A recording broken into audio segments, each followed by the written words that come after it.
Welcome to the Opium Den at the House of Bedlam. And John, what are you reading this week? Nikki Haslam's Folly de Grandeur.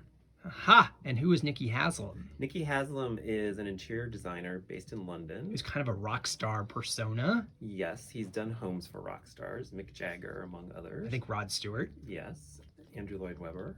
But anyway, he's a legendary figure in the world of interior design.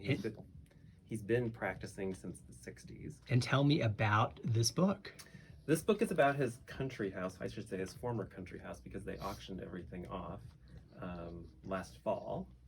And this is in the countryside of England. It's a home that was originally a hunting lodge for Henry VIII. And parenthetical, if you can hear licking noises in the background, that is Cecil, who is licking his chops.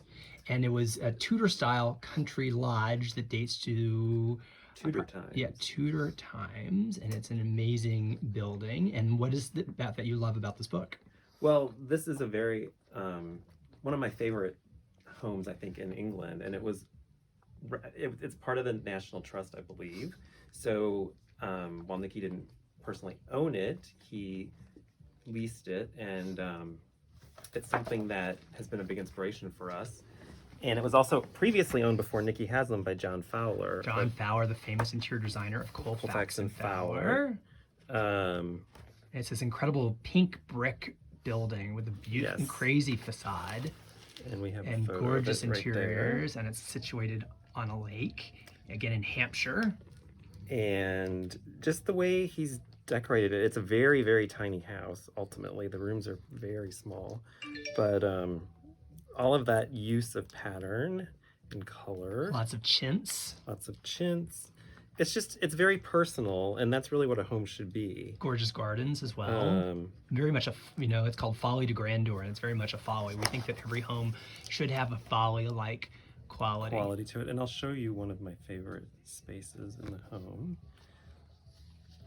I believe this was the dining room, but look at the faux paint treatment on the walls and the mural.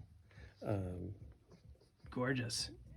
And meanwhile, the intro to the book was by Susan Crew, who's the former editor-in-chief of House and Garden, who was a big fan of ours. She once said, "Madcap Cottage's designs are fastidiously executed and are a joyful antidote to the beige mirror bought the shop school of design." But the home is really quirky, too. Look at that great stone floor. And look how low that ceiling is. So, I mean, this is what really gives a home personality. It's all these little details and, the original windows, leaded windows.